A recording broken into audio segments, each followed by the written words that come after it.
Rutgers men's basketball hosted its highly anticipated local media day on Tuesday to kick off the 2024-2025 season. This week, first week of full practice, true preseason in effect right now, and Rutgers hosting the local media. I was fortunate to be there. I got to watch the practice. It was the second time I've seen this team now in less than 2 months. I saw them in early August, had a podcast detailing my thoughts after that first practice, and it was great to get to see them about 7 weeks later, and certainly saw some progress. Want to talk about all of that. And then also, if you go to my YouTube page, Aaron Brightman, the Scarlet Faithful, I have 9 different player interviews on there right now, including Ace Bailey, Dylan Harper, Zach Martini, PJ Hayes, Tyson Acuff, Lathan Somerville, as well as Jordan Durkak, Emmanuel Igbole, and Bryce Dortch. Wasn't able to get to everybody. I've had Jeremiah Williams. I have an interview with him from August, as well as podcasts over the summer. I've had Jordan Durkak on the podcast, had a brief clip put on YouTube yesterday, and then wasn't able, just in terms of the round, the format they had, it was 3 at a time. It was great, and there was a lot of media there, so I got as much as I could, but also have the Steve Peichel press conference on there as well, and I'll talk about what I asked him. But just in terms of practice, it was about an hour and a half. It was very intense. Credit to Steve Peichel and the coaching staff. I mean, they really showcased this team. They had a scrimmage for part of it, and then did their kind of normal routine in terms of drills and everything. And, it was really great to see this team so competitive. And there's a lot of different kind of observations I wanted to touch on, but the scrimmage was interesting in terms of the lineups that they had. In terms of the red team, you had Dylan Harper with Jeremiah Williams in the backcourt. And then you had a combination of Zach Martini, PJ Hayes, and Emmanuel Igbole. So I thought that was fascinating. And I have to say, seeing PJ Hayes and Zach Martini on the floor together, with Dylan, J. Will, and, in talking about game scenarios, you sub in Ace Bailey, that's a dynamic offensive team. Obviously, defensive question marks for this team that aren't going to get answered till the season. Steve Peichel talking about that some in his presser. But, this team is very intriguing in a lot of ways. And a lot of it has to do with the different lineup combinations and kind of the positionless approach that they could take at times. And that lineup was really fun to watch. The black team started out with Ace, Lathan Somerville, Jordan Durkak, Dylan Grant, and Jamichael Davis. And you had Bryce Dortch, who subbed in for Lathan midway through the scrimmage. So those were the two teams. And, there was a lot on display. I mean, Ace is a matchup nightmare. He's going to be for pretty much every team he plays. He's just so skilled. At one point, he hit a step back 18-foot jumper. He got into the lane, had a beautiful, kind of 8 to 10-foot floater. He just moves in a way that he's just so athletically talented, but so skilled as well. And he made some good passes. He found Jordan Durkak on a kick out, corner 3. Durkak missed that shot, but Bailey, he's looking for his teammates. He talked about in his interviews, that Peichel's wanted him to be unselfish with the ball, and he's being so. And you see this team as a whole. They make the extra pass. They're looking for their teammates. Just the vibe around this team is really, really good. Steve Peichel made a very fair point when it was asked about team chemistry, is that, it's Disneyland right now. You're not fighting for minutes. You're not fighting for points. It's a little bit different. So you won't really know till the lights come on. And that's true of any team. But certainly I harped on this in August, and I'm harping on it now. The vibe around this team is really good in terms of likability, the way they compete on the court, the way they seem to get along. Peichel emphasizing that in his presser. So that's certainly a positive. And on a team that's going to have to define clear roles, you need that vibe going into the season. So that's a really positive. Dylan, when I saw him in August, he was still in non-contact, so he wasn't part of that scrimmage that I saw.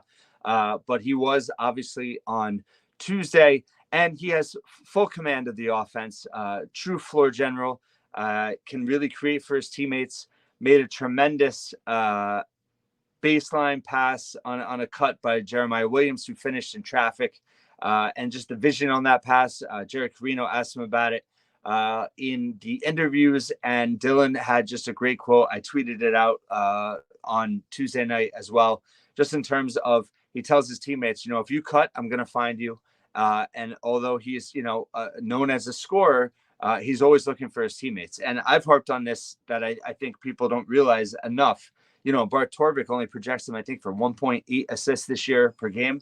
He's going to be way higher than that. I mean, he was in the leaders for EYBL when he played for the under-19 USA national team at the FIBA World Cup. He led them in assists. I mean, he is a true creator on offense, both for himself and for his teammates. And his ability to get to the hole. I mean, he had one drive where he just blew by everybody, including Ace Bailey. His ability to get downhill, attack the rim, and also his vision and just unselfishness. I mean, he's the real deal, and Pico was asked about it in the presser. What's it like, giving your offense the keys essentially to a true freshman? He's like, it's not a difficult decision when it's the number one point guard in the country. So, with his size, with his vision, he could see over the defense.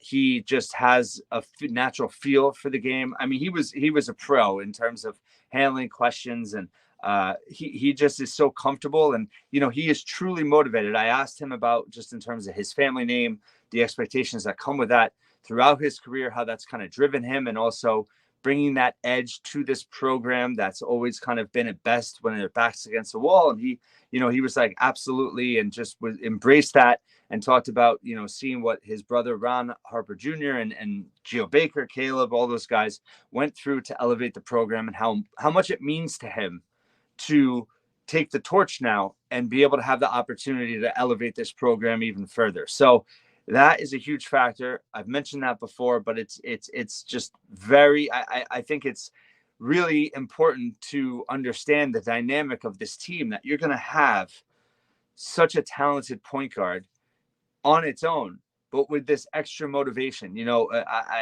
In terms of this one and done, and by the way, there were NBA scouts at practice. There've been NBA scouts at multiple practices already. In terms of this team, Ace and Dylan obviously projected one and done lottery picks, but they're very much invested in this team. And Ace Bailey said a lot of the right things too. So to see it on the floor, I mean, they're clearly the two most talented players on the floor. And you can see how this team could be special if it can all come together the right way. Most improved player for me from early August to now, from what I saw then to what I saw yesterday on Tuesday. And Jerry Carino echoed the same to me. He saw them in June to now. Lathan Somerville really was impressive yesterday. He's dropped over 20 pounds since he joined the program in June. He's stronger. But what I love about him is, he has a natural feel in the paint, around the rim. He can finish through contact, and he seems to embrace it. And I asked him about that. Again, that video is up on YouTube. And he said that it's kind of a combination of it coming natural to him, but also just understanding that, with his size and being inside, he's going to have to finish through contact. So he embraces it. And he really took it to Bole. I think the questions with Bole are, can he defend without fouling? Can he rebound? If he can do those two things, he's going to be a useful rotational player. Lathan Somerville, the upside offensively is really high, and he's obviously still learning. I think, Bole's projected to be the starter. I think that will probably be true, but the progress that Lathan has made from beginning of summer workouts to now gives real hope that that's just going to continue to roll, and he's going to be a factor this season, because he is a space eater inside, but he's got a nice touch around the rim. He's got good footwork. He has poise. He doesn't speed himself up. And like I said, he bangs inside. I think his ability to defensively as a rebounder is going to be critical to his development. But in terms of his understanding of the game, he's someone that just is always asking questions, and he's just learning on the fly. But what I really saw yesterday, he brings an edge. He brings an edge inside to this team, and I'm just super high on him. I mean, he had he had a basket and got fouled at one point in the scrimmage, but he was taking it to them to inside to Bole pretty much all practice. And he just, he's a very skilled offensive player for a freshman big man. His potential is really high. Obviously, not only just this season, but and beyond. And he's got the ability to space the floor. He can step out. So having that versatility, I asked him about, because he kind of grew up as a guard, and he grew into his body as a big man, but he's got legit guard skills. He can handle it. He is going to be, I think, a really intriguing and exciting player for fans this season. And then just in terms of what was interesting to me was that, Dylan, no surprise, was the primary ball handler for the red team, but for the black team, the primary ball handler was Jordan Durkak. And you know what? He is just a prototypical Steve Peichel type player. He's tough as nails. He's not, he is fearless. He is able to attack. And, he had a couple of good plays. He had an and one where he finished and got fouled and made the free throw, and he was able to look to attack. He shared the basketball. Defensively, he's going to be able to give them something, in terms of coming off the bench and being able to, be assigned to a certain guard in Big Ten play. I think he's definitely working his way into the rotation. I thought, again, being that primary ball handler for the black team, just in terms of like Jeremiah Williams on the red team, JaMychal Davis on the black team, they played pretty much exclusively off the ball. And you saw Durkak and Harper primarily your primary ball handlers. So I thought that was interesting. PJ Hayes, very impressive once again. I was really impressed with him in August, really impressed with him yesterday. He hit 2 threes in the scrimmage off of kickouts, one from Jeremiah Williams, who had a couple of 2 or 3 assists in that scrimmage. It was only an 8-minute scrimmage, so it was abbreviated. And then Dylan Harper with a great kick out to him that led to an open 3. He is the purest shooter on the team. He's got a ton of confidence. I asked him about that in the interview sessions, and just in terms of his shot mechanics, he's just so consistent. He catches the ball really high. He doesn't bring the ball down. He's got a quick release. This is maybe some people might misread this, but he does have some similarities to Cam Spencer as a pure shooter, as his ability to get his shots off, with very little space. He's obviously built differently. He's 6'6". He's lost almost 20 pounds. He looks really good. And in terms of, he won every sprint that they had.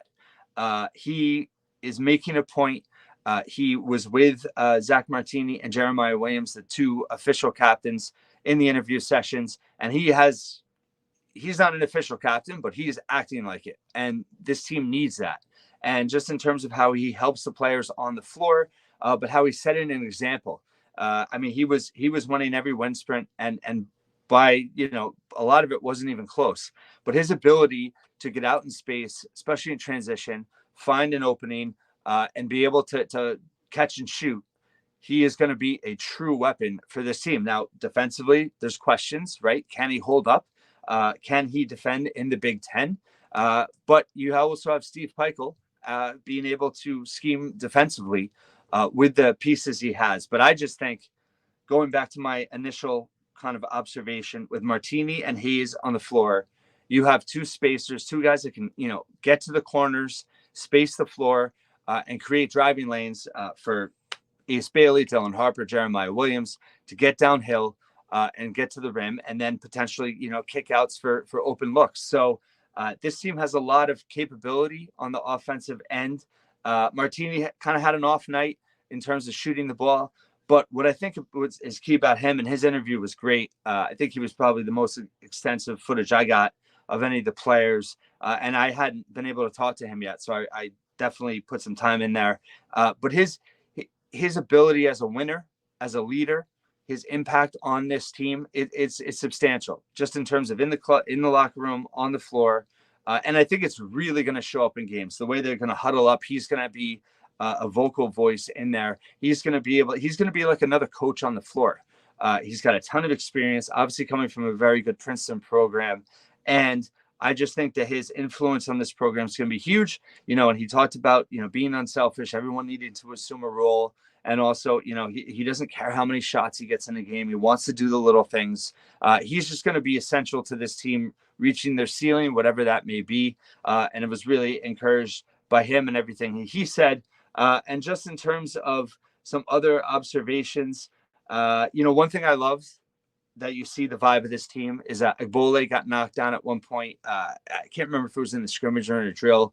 It was just, it was at the rim. I don't know if it was going for a rebound or trying to score, but he hit the floor. As soon as Egbole hit the floor and went down, you had Zach Martini, Jordan Durkak, and Ace Bailey right there jumping to pick him up. And that might sound like a little thing or, kind of corny or whatever, but those are the types of things that show up in these practices where you say, okay, this team is connected. They're together.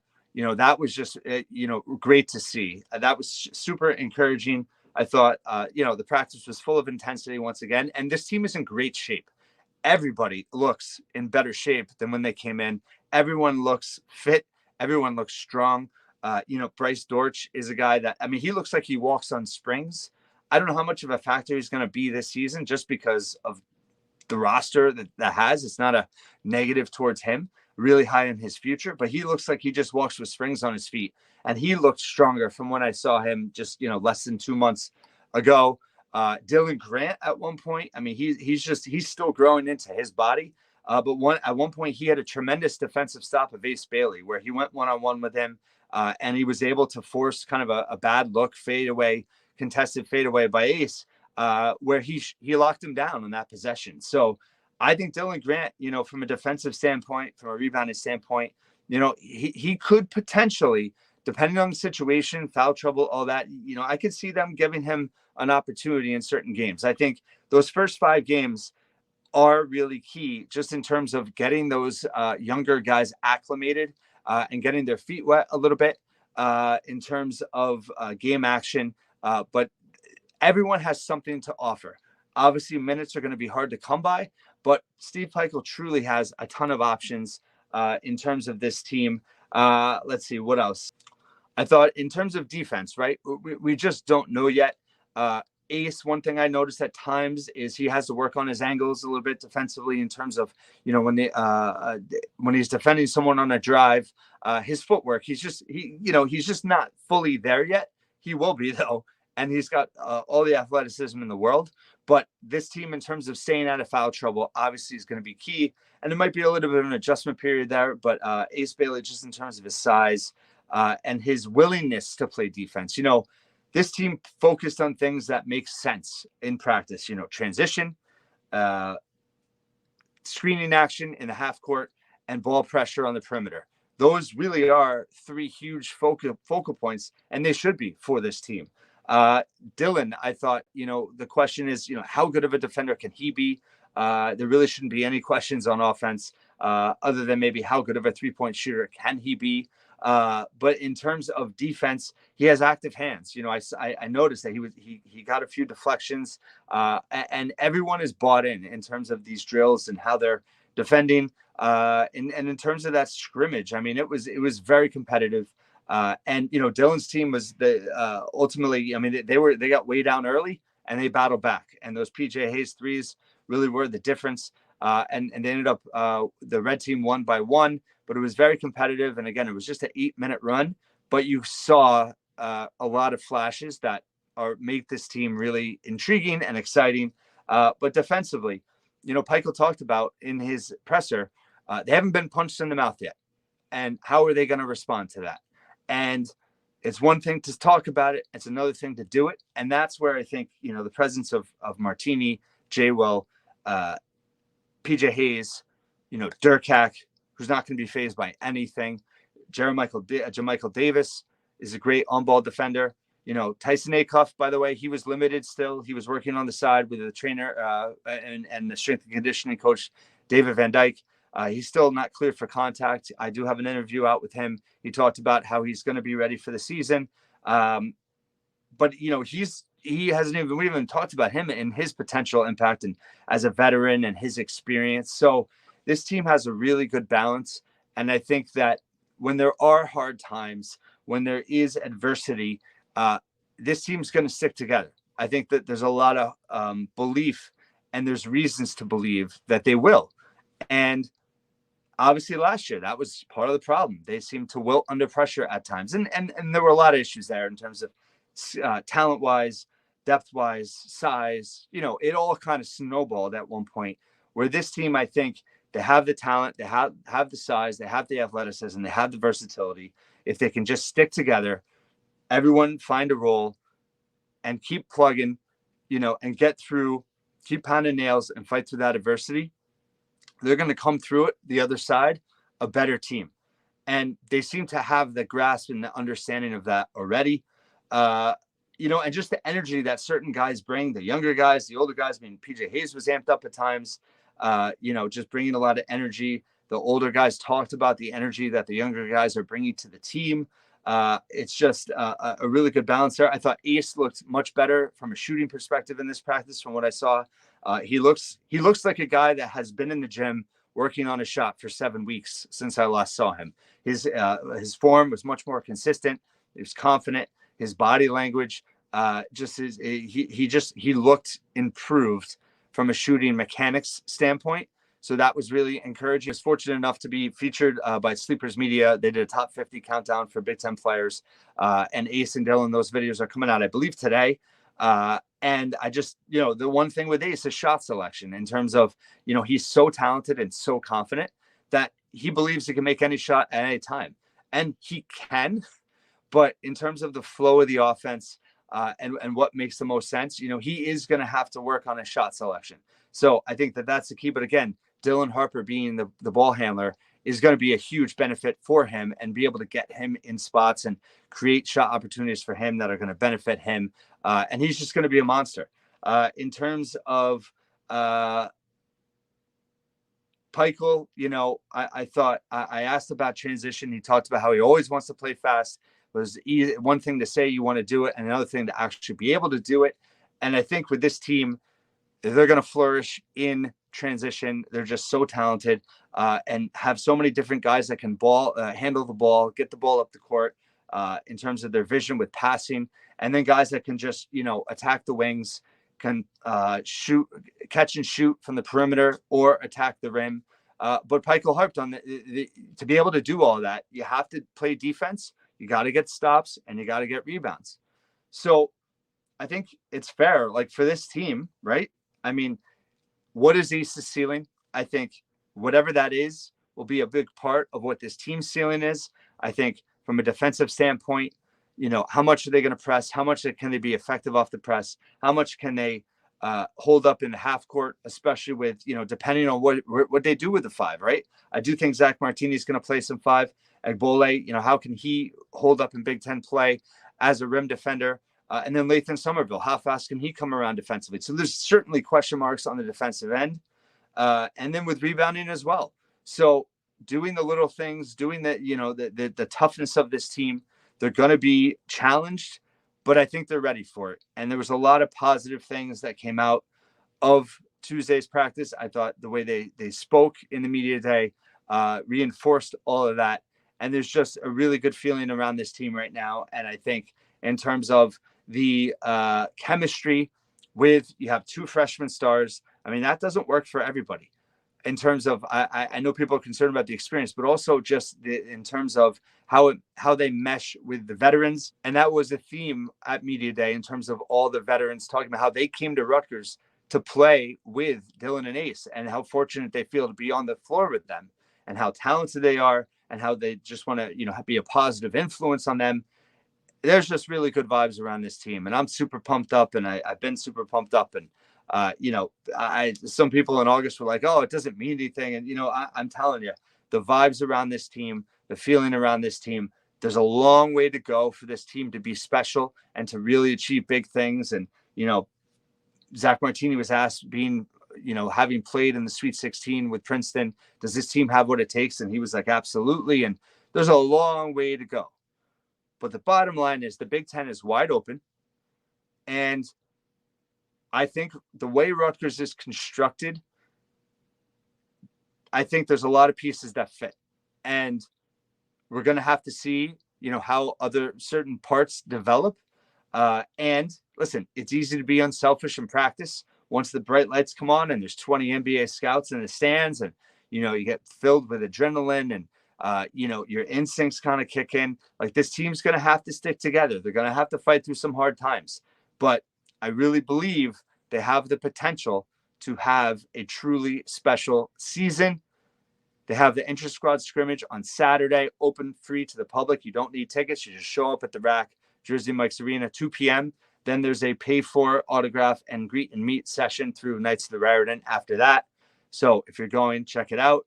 There's a different rate for members and kids versus the public. Red Panda's going to be there. I mean, they're pulling out all the stops. Steve Peichel's going to talk to the crowd on the court.